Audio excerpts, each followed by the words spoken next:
ಹೌದು. ನಿಮ್ ನೆಕ್ಸ್ಟ್ ಎಲೆಕ್ಷನ್ಗೂ ಕೂಡ ಈ Kumaraswamy and team the support ಬೇಕೇ ಬೇಕು. ನಾವು ತಗೊಂತೀವಿ, ಹೈಕಮಾಂಡ್ ತೀರ್ಮಾನ ಮಾಡಿದ್ರೆ ನಾವು ತಲೆಬಾಗಿ ನಮಸ್ಕಾರ ಮಾಡಿ ಕೆಲಸ ಮಾಡ್ತೀವಿ. ಅಂದ್ರೆ JDS ನಿಮ್ ಜೊತೆ ಯಾವತ್ತು ಇದ್ದೇ ಇರ್ತಿ, ಈಗ JDS ಅಂತ ಅವ್ರನ್ನ ಕರಿಬೇಕಾ ಬೇಡ? ಅವ್ರನ್ನ JDS ಅಭ್ಯರ್ಥಿ ಅಂತ ಕರೆಯೋದು, NDA ಅಭ್ಯರ್ಥಿ ಅಂತ ಕರೆಯೋದು, ಹೆಂಗೆ?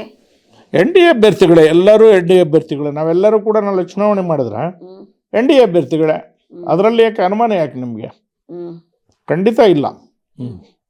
ಅಂದ್ರೆ ಕುಮಾರಸ್ವಾಮಿ ನಿಮ್ ಜೊತೆ ಸಪೋರ್ಟ್ ಆಗಿದ್ದೇ ಇರ್ತಾರೆ. ಸಪೋರ್ಟ್ ಆಗಿ ಹೈಕಮಾಂಡ್ ಹೇಳಿದೆ ಇರ್ತಾರೆ, ನಾವು ಅದನ್ನ ಸ್ವೀಕಾರ ಮಾಡ್ತೀವಿ, ಅವ್ರ ಜೊತೆಗೆ ನಾವು ಕೆಲಸ ಮಾಡ್ತೀವಿ. ಮತ್ತೆ ಕಾರ್ಯಕರ್ತರಲ್ಲಿ ಗೊಂದಲ ಯಾಕೆ? ಗೊಂದಲ ಏನೂ ಇರಲ್ಲ. ಜನತಾದಳದವರು ಒಳ್ಳೆ ರೀತಿಯಲ್ಲಿ ಕೆಲಸ ಮಾಡಿದರೆ, ಪಾರ್ಲಿಮೆಂಟ್ ಚುನಾವಣೆಯಲ್ಲಿ ನಮಗಿಂತಲೂ ಉತ್ಸಾಹದಿಂದ ಅವ್ರು ಕೆಲಸ ಮಾಡಿದ್ದಾರೆ. ನಾವು ಅವ್ರ ಜೊತೆ ಕೆಲಸ ಮಾಡಿದ್ವಿ, ಹೆಚ್ಚು ಭಾಗಗಳಲ್ಲಿ ನಾವು ಗೆಲ್ಸ್ಕೊಂಡ್ವಿ. ಅವರು 3 ಕ್ಷೇತ್ರದಲ್ಲಿ ಕೊಟ್ಟರೆ 2 ಗಡ್ಲೆ ಅವ್ರು ಗೆದ್ದರು. ನೀವು ಅರ್ಥ ಮಾಡ್ಕೋಬೇಕು, ಅವರು ಕೂಡ ಒಳ್ಳೆ ಪರ್ಫಾರ್ಮೆನ್ಸ್ ಮಾಡಿದ್ದಾರೆ. MP ಆಗಿದ್ದಾರಲ್ಲ ಕುಮಾರಸ್ವಾಮಿ. ನೆಕ್ಸ್ಟು ಮುಂಬರುವ ಚುನಾವಣೆಗಳಲ್ಲಿ ಕೂಡ ಅವ್ರದ್ದು ಪಾಲುದಾರಿಕೆ ಇರುತ್ತೆ. ಸ್ಥಳೀಯ ಮಟ್ಟದ ಚುನಾವಣೆ, ಎಲ್ಲ ಚುನಾವಣೆಯಲ್ಲಿ ಕೂಡ ನಾವು ಪಾಲುದಾರಿಕೆ ಇರುತ್ತೆ. ಸಮ್ಮಿಶ್ರ ಸರ್ಕಾರ NDA ಅಭ್ಯರ್ಥಿಗಳೇ ಆಗ್ತಾರೆ. ಓಕೆ ಸರ್, ಈಗ ನೀವು ವೈಯಕ್ತಿಕವಾಗಿ ಯಾವ ರೀತಿ ಪಕ್ಷ ಸಂಘಟನೆ ಮಾಡ್ತೀರಿ? ಸಮಾವೇಶಕ್ಕೆ ನಿಮ್ಮ ಬೆಂಬಲ ಯಾವ ರೀತಿ ಇರುತ್ತೆ ನಾಳೆಯಿಂದ? ನಂದು ವೈಯಕ್ತಿಕ ಏನೂ ಇಲ್ಲ. ನಾವೆಲ್ಲ ಒಟ್ಟುಗೂಡಿ ತೀರ್ಮಾನ ಮಾಡಿದ್ವಿ. ಇಡೀ ರಾಜ್ಯದಲ್ಲಿರುವಂಥ ಮಾಜಿ ಶಾಸಕರು ಯಾರ್ಯಾರು ಸ್ಪರ್ಧೆ ಮಾಡಿ ಸೋತಿದ್ದಾರೆ ಅವರು, ಎಲ್ಲ ಜಿಲ್ಲಾ ಪಂಚಾಯತ್ ಸದಸ್ಯರು, ತಾಲೂಕ್ ಪಂಚಾಯತ್ ಸದಸ್ಯರು, ಗ್ರಾಮ ಪಂಚಾಯತ್ ಸದಸ್ಯರು, ಎಲ್ಲ ಮಂಡಲ ಮಟ್ಟದಲ್ಲಿರುವಂಥ ಪದಾಧಿಕಾರಿಗಳು ಎಲ್ಲರನ್ನ ಕರೆಸಿ ದಾವಣಗೆರೆಯಲ್ಲಿ 1 ಲಕ್ಷ ಜನನ ಸೇರಿಸಿ ಸಮಾವೇಶ. ಬರೀ ಕಾರ್ಯಕರ್ತರು ಮಾತ್ರ. ಯಾವಾಗ? ನಾಳೆನೆ. ಯಾವಾಗ? ದಾವಣಗೆರೆಯಲ್ಲಿ ದಿನಾಂಕ ಇನ್ನೂ ನಿಶ್ಚಯ ಮಾಡಿಲ್ಲ ನಾವು. ದಾವಣಗೆರೆಯಲ್ಲಿ ಕಾರ್ಯಕರ್ತರ ಸಂಘಟನೆಯ ಸಮಾವೇಶ, ಅದು ಕಾರ್ಯಕರ್ತರ BJP ಕಾರ್ಯಕರ್ತರ ಸಂಘಟನಾ ಸಮಾವೇಶ ದಾವಣಗೆರೆ ದಿನಾಂಕ ನಿಗದಿಯಾಗಿಲ್ಲ. ಬಟ್ ನಾಳೆಯಿಂದ ಶುರು ಆಗ್ತಿರೋದೇನು?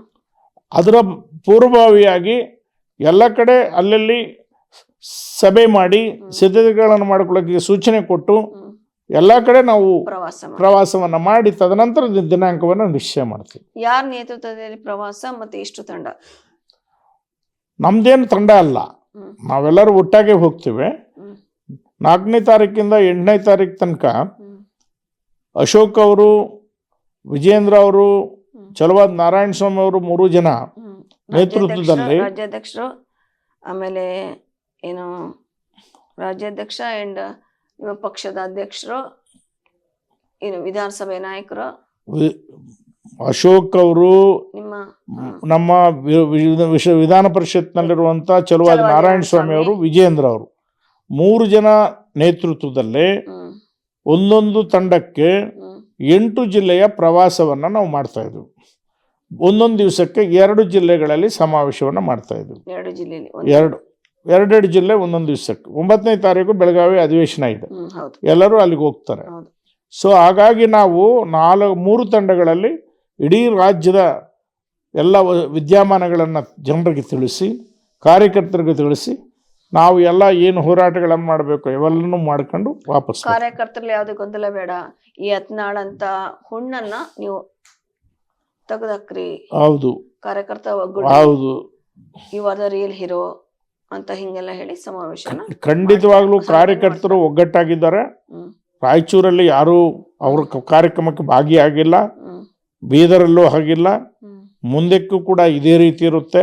ಮತ್ತೆ ಅವ್ರ ಮೇಲೆ ಯಾಕೆ ಸರ್ ಸುಮ್ಮನೆ ಬಿಟ್ಕೊಂಡಿರೋದು?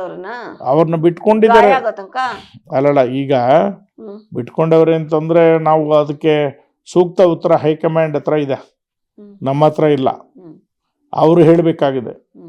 ಅವರಲ್ಲಿ ವಿನಂತಿಸ್ಕೊಳ್ತೇವೆ, ದಯವಿಟ್ಟು ಇದನ್ನ ಬೇಗ ಬಗೆಹರಿಸಿ ಶಿಸ್ತು ಕ್ರಮ ತಗೊಳ್ಳಿ ಅಂತ. ಹೌದೌದು, ಇದನ್ನ ಈ ಗೊಂದಲ ಮುಂದುವರಿಯೋದು ಬೇಡ, ಇದು ಸರಿ ಇಲ್ಲ ಅಂತೇಳಿ. ಕಾಲಕ್ಕೂ ಈ ರೀತಿ ಆಗಿದೆ.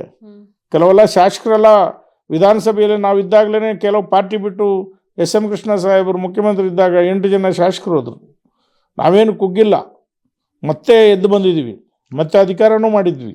ಈಗ ನೆಕ್ಸ್ಟ್ ನಂದು ಅದೇ ಇತ್ತು ಸರ್, ನೆಕ್ಸ್ಟ್ ಬರೋ ಎಲೆಕ್ಷನ್ಗೆ ನೀವು ಕಂಟೆಸ್ಟ್ ಮಾಡ್ತೀರಾ? ಪಾರ್ಟಿ ಏನು ಹೇಳುತ್ತೋ ಅದು ಮಾಡ್ತೀನಿ. ಪಾರ್ಟಿ ಏನು ಹೇಳ್ತೀರ? ನಾನು ಮಾಡು, ನಮ್ಮ ಮಗ ಮಾಡೋದು, ಯಾರು ಮಾಡೋದು ಅಂತ ಯಾರು ಏನು ಹೇಳಿದ್ರು ಅದು ಮಾಡ್ತೀವಿ. ಅದೇ ಈ ಸತಿ ನಿಮ್ಮ ಮಗನಿಗೆ ಟಿಕೆಟ್ ಸಿಕ್ಕಿಲ್ಲ, ಆ ಥರದ್ದೆಲ್ಲ ಗೊಂದಲ ಆಗ್ತಾ ಇತ್ತಲ್ಲ. ರಾಜಕೀಯದಲ್ಲಿ ಸಹಜವಾಗಿ ನಡೆಯುವಂಥ ಪ್ರಕ್ರಿಯೆ ಇದು. ನಾನು ಅದ್ರ ಬಗ್ಗೆ ತಲೆನೇ ಕೆಡಿಸ್ಕೊಳೇ ಇಲ್ಲ. ನಾವು ಸಂಘಟನೆಯಿಂದ ಬಂದವರು, ನಾವು ಸಂಘಟನೆ ಮಾಡೋರು. ಸಂಘಟನೆ ಮುಖ್ಯ ಆಗಿದೆ, ಅಧಿಕಾರಕ್ಕಿಂತ ಸಂಘಟನೆ ಮುಖ್ಯ. ಸಂಘಟನೆ ಮುಖ್ಯವಾಗಿದೆ. ಕಾರ್ಯಕರ್ತರನ್ನ ಸಮಾಧಾನ ಪಡಿಸೋದು ಅತ್ಯಂತ ಮುಖ್ಯವಾದ ವಿಚಾರ. ಕೊನೆಯದಾಗಿ ನಿಮ್ಮ ಪಕ್ಷದ ಕಾರ್ಯಕರ್ತರಿಗೆ ಏನ್ ಹೇಳಕ್ ಇಷ್ಟಪಡ್ತೀರಾ? ಎಲ್ಲರೂ ಧೈರ್ಯದಿಂದ ಇರಿ, ಏನೂ ಆಗೋದಿಲ್ಲ. ಪಾರ್ಟಿ ಮತ್ತೆ ಅಧಿಕಾರಕ್ಕೆ ಬರುತ್ತೆ. 100ಕ್ಕೆ 100 ಪಾಲು. ಯಾರೋ 3-4 ಜನ ಸೇರಿಕೊಂಡು ಏನೋ ಒಂದು ಮೆರವಣಿಗೆ ಮಾಡಿಕೊಂಡ್ರೆ, ವೈಭವೀಕರಣ ಮಾಡ್ಕೊಂಡ್ರೆ ಅದರಿಂದ ಏನೂ ಆಗೋದಿಲ್ಲ. ಪೇಪರ್ ಹಿಂದೆ ಇಂಥದ್ದವೆಲ್ಲ ನೀವು ನೋಡಿದಿರಿ, ನಿಮಗೆ ಅನುಭವ ಇದೆ, ನೀವೆಲ್ಲ ಸಮರ್ಥರಿದ್ದೀರಿ, ಬುದ್ಧಿವಂತರಿದ್ದೀರಿ, ನಿಷ್ಠಾವಂತರಿದ್ದೀರಿ. ನೀವೆಲ್ಲ ಇದೇ ರೀತಿ ನಿಮ್ಮ ನಿಷ್ಠೆಯನ್ನು ಪಾರ್ಟಿ ಕಡೆ ಇರಲಿ, ಪಾರ್ಟಿಯನ್ನು ಬೆಂಬಲಿಸಿ, ಪಕ್ಷ ಏನು ಹೇಳುತ್ತೋ ಆ ಮಾತನ್ನು ಕೇಳಿ, ಪಕ್ಷ ಹೇಳಿದ ದಾರಿಯಲ್ಲಿ ನಾವು ಎಲ್ಲರೂ ಕೂಡ ಒಟ್ಟಾಗಿ ಹೋಗೋಣ ಅನ್ನೋ ಮಾತನ್ನು ಗೌರವಾನ್ವಿತ ನಮ್ಮ ಕಾರ್ಯಕರ್ತರಲ್ಲಿ ಮನವಿ ಮಾಡ್ಕೊಳ್ತೀನಿ.